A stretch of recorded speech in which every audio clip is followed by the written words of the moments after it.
प्रिय विद्यार्थियों, मैं doctor Satyanarayan Rajpurohit, associate professor political science department, MLB government college Nokha, आज बीए पार्ट प्रथम पॉलिटिकल साइंस सब्जेक्ट में प्रथम प्रश्न पत्र राजनीति विज्ञान के मूल आधार में सेकंड इकाई में हम जैसा कि लगातार वीडियो के माध्यम से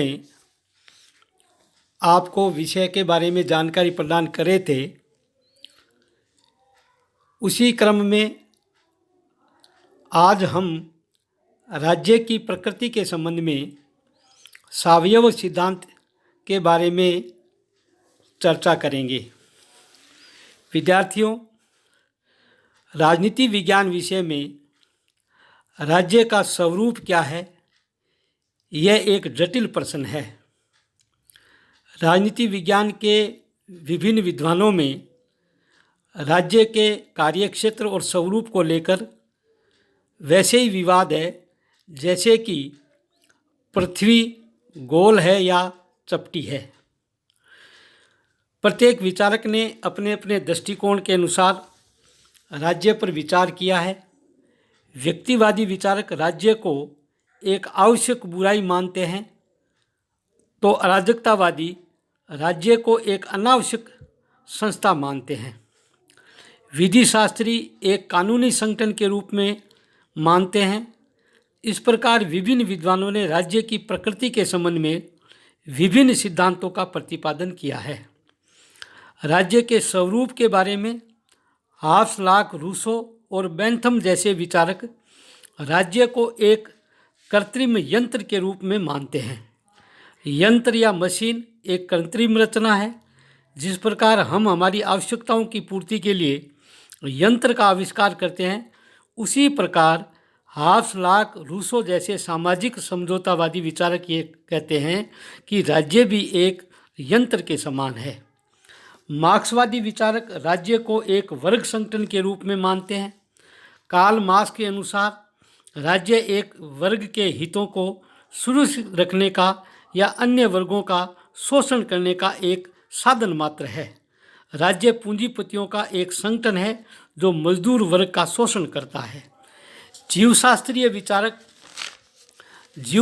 विचारधारा के अनुसार राज्य एक जीवित प्राणी के समान है और इस विचार का समर्थन रूसो, टी.एच. ग्रीन एवं हर्बर्ट स्पेंसर आदि विद्वानों ने किया है। अब हम राज्य का स्वरूप सावयव सिद्धांत क्या है, उसके बारे में आप सभी विद्यार्थियों के मध्य चर्चा करेंगे। राज्य की प्रकृति के सावयव सिद्धांत को कई नामों से जाना जाता है। इसे आंगिक सिद्धांत, अवयवी और जैविक सिद्धांत भी कहते हैं। सावयव सिद्धांत के अंतर्गत राज्य को शरीर के समान माना गया है। इस सिद्धांत के अनुसार जिस प्रकार शरीर के विभिन्न अंग होते हैं और वह विभिन्न घटकों से मिलकर बनता है, जिस प्रकार शरीर अंगों का समूह मात्र नहीं है, अंगों से इसका पृथक अस्तित्व होता है, उसी प्रकार राज्य व्यक्तियों से मिलकर बनता है, परंतु व्यक्तियों से पृथक राज्य का अपना एक अलग अस्तित्व होता है। अब हम सावयव सिद्धांत का विकास कैसे हुआ। सावयव सिद्धांत बहुत प्राचीन सिद्धांत है। यूनानी दार्शनिक प्लेटो के विचारों में भी हमें इस विचारधारा की झलक मिलती है। रोमन विचारक सिसरो ने भी राज्य की तुलना एक सजीव शरीर से की है। उसने राज्य के प्रधान राजा की तुलना शरीर में आत्मा से की है और 19वीं शताब्दी में ब्रंटसली ने राज्य की तुलना एक जीवधारी से की है। ब्रंटसली के अनुसार जिस प्रकार एक चित्र तेल रंगों के संयोजन से कुछ अधिक है, जिस प्रकार एक संगमरमर के टुकड़ों से बनी पत्थर की मूर्ति से कुछ अधिक है, जिस प्रकार एक मनुष्य कोशिकाओं तथा रक्त जीवाणुओं के परिणाम से कुछ अधिक है, उसी प्रकार राष्ट्र नागरिकों के योग मात्र से कुछ अधिक है। हर्बर्ट स्पेंसर का सावयव सिद्धांत। राज्य के सावयव सिद्धांत के महान प्रतिपादक विचारक अंग्रेज विद्वान हर्बर्ट स्पेंसर है। इन्होंने अपनी पुस्तक समाजशास्त्र के महान सिद्धांत में समाज एवं मानव शरीर को सविस्तार तुलना की है। राज्य एवं शरीर में जिस प्रकार समानताएं हैं वो इस प्रकार है। सबसे पहले उत्पत्ति। स्पेंसर ने राज्य और जीवधारी की तुलना एवं समानता दर्शाई है। जिस प्रकार प्रारंभ में दोनों का आकार छोटा होता है और फिर धीरे धीरे क्रमिक विकास होता है, प्राणी शरीर का विकास एवं उत्पत्ति छोटे छोटे अंगों से होते हैं, उसी प्रकार राज्य की उत्पत्ति भी परिवार से मिलकर बनती है। परिवार से कुटुंब बने, कुटुंब से कबीले बनते हैं और फिर राज्य तथा राष्ट्रीय राज्य का विकास होता है। विकास की प्रक्रिया। राज्य एवं शरीर की विकास प्रक्रिया में भी समानता होती है। प्रारंभ में शरीर छोटा फिर बड़ा होता है, उसी तरह राज्य भी परिवार और फिर राज्य एवं वर्तमान में राष्ट्रीय राज्य के रूप में उदय होता है। संगठन की दृष्टि से समानता। संगठन की दृष्टि से में भी राज्य और एक शरीर में समानता है, क्योंकि उसमें शरीर में भी समान अंग होते हैं। भोजन को पचाने में शरीर में आमाशय होता है। रक्त को विभिन्न अंगों तक पहुंचाने की व्यवस्था होती है, वह स्नायु प्रणाली द्वारा होती है। विभिन्न अंगों एवं अवयवों पर नियंत्रण करने के लिए मस्तिष्क होता है। इसी प्रकार राज्य में उत्पादन कार्य, औद्योगिक उत्पादन, कृषि व्यवस्था होती है। उत्पादन की वस्तुओं को पूरे राज्य में एक केंद्रीय संगठन होता है जो राज्य के विभिन्न अंगों पर नियंत्रण रखता है। घटकों व इकाइयों में समन्वय। घटकों व अवयवों की स्थिति की दृष्टि से राज्य शरीर होता है। जिस प्रकार शरीर के पुराने घटक कोशिकाएं नष्ट होती है और उनके स्थान पर अन्य घटक उत्पन्न होते रहते हैं, उसी प्रकार व्यक्ति मरते रहते हैं और उसके स्थान पर दूसरे व्यक्ति जन्म लेते रहते हैं। इस प्रकार हर्बर्ट स्पेंसर ने राज्य और एक शरीर से तुलना की है। राज्य और प्राणी शरीर में असमानताएं। राज्य एवं शरीर में समानताओं को देखते हुए हर्बर्ट स्पेंसर को एक जैविक प्राणी के रूप में स्वीकार किया है। इसका आशय यह भी नहीं है कि इन दोनों में कुछ भेद नहीं है। राज्य और शरीर में निम्नलिखित अंतर पाया जाता है। स्वतंत्र इच्छा एवं अस्तित्व का भेद। राज्य व जीव में सबसे मुख्य अंतर यह है कि जीव के घटकों या अंगों का कोई स्वतंत्र अस्तित्व नहीं होता है।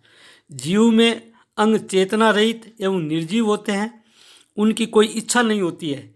इसके विपरीत राज्य के अंग व्यक्तियों का अपना स्वतंत्र अस्तित्व होता है। चेतना का अंतर। शरीर में एक निश्चित चेतना का केंद्र होता है, जबकि राज्य में चेतना का कोई स्वतंत्र केंद्र नहीं होता है। अंगों की संख्या एवं स्थान का अंतर। जीवधारी शरीर की रचना में अंगों की संख्या और स्थान निश्चित एवं अपरिवर्तनशील रहते हैं। व्यक्ति राज्य में घटते एवं बढ़ते रहते हैं और एक स्थान से दूसरे स्थान पर आते जाते रहते हैं, जबकि शरीर में अंग उससे बंधे हुए रहते हैं, उनका स्वतंत्र कोई अस्तित्व नहीं होता है। जन्म एवं पतन का भेद। जीवधारी का जन्म दो जीवों के समागम से होता है, किंतु राज्य का जन्म इस प्रकार से नहीं होता है। जीवधारी शरीर पर जन्म, विकास एवं मृत्यु का निश्चित नियम लागू होता है, परंतु राज्य पर ये नियम लागू नहीं होते हैं। अब हम सामवेव सिद्धांत की आलोचनाएं करेंगे।